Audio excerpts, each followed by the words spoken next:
Good morning, students. We'll discuss what are the scenarios in the B plus tree insertion. Okay. Whenever we are inserting the elements in the B plus tree, we have to worry about the overflow condition. If an overflow occurs in the leaf node, what we should do? If an overflow occurs in the non-leaf node, what we should do? We will discuss in this video. Okay. Let's take that the order of the B plus tree is equal to 4. If the order is equal to 4, maximum I can keep 3 elements, which is p minus 1 elements in any node of the B plus tree. Okay. So let's take that I have 3 elements already in a leaf node. This is a leaf node.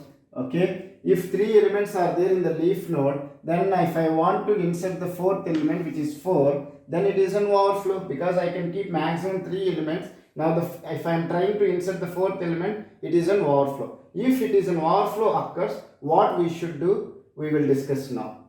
So first what we have to do is that keep first p minus 1 by 2 seal elements in the left subtree. Okay. Now p minus 1 by 2, where p is the order of the B plus tree. Okay. P minus 1 is equal to 4 minus 1 by 2, which is equal to 3 by 2 of C is equal to 2. So meaning is that first 2 elements in the left subtree. Okay. Keep the first 2 elements. What are the 2 elements? 1 and 2. You keep it in the left subtree. Okay. Keep the remaining elements in the right subtree. What are the remaining elements? 3 and 4 are there. You keep it in the right subtree. Okay. And the step 3 is minimum element from the right subtree should be placed in the parent node. What is the minimum element from the right subtree? 3. So keep the 3 in the parent node. Okay. Now remember one thing. Why we are following the step 3? Okay. You can ask me that, sir, 4 nodes are there. You have split it into 2 nodes. So it is okay. But then why you are promoting the minimum element from the right subtree to the parent node? Why you are doing it is that remember one thing, all the elements in the B plus tree should always there in the leaf node. Okay, that's what the structure of the leaf node. If you see that, you will have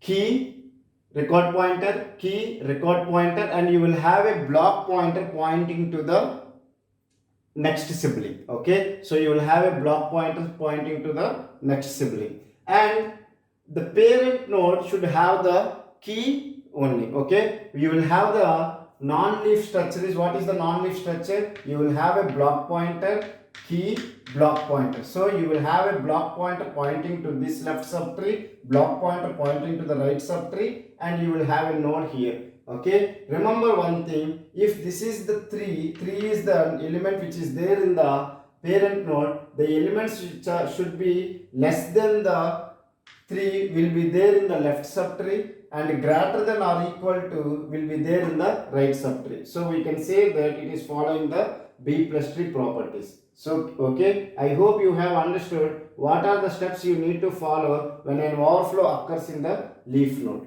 Now we will discuss if an overflow comes in the non-leaf node, what we have to do.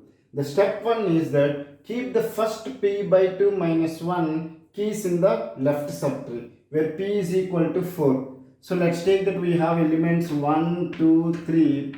Okay, because I can keep maximum 3 elements in it. Now I want to insert 4. Now this is a non-leaf node, meaning is that we have leaves at the bottom. So consider that it is a non-leaf node. So what you have to do, p by 2 minus 1. So where p is 4, so 4 by 2 minus 1 is equal to 1. So keep the first one element in the left subtree. So the one element is 1. I will keep the 1 in the left subtree. Okay. Move the smallest of the remaining elements. Remaining elements is 2, 3, 4. Move the smallest. Keep the smallest to the parent node. So 2 will be there at the parent node. Okay. Keep the remaining elements. What are the remaining elements now? Because 1 we have kept in the left subtree, 2 we have kept it at the parent node. So the remaining elements are 3 and 4. We will keep it in the right subtree.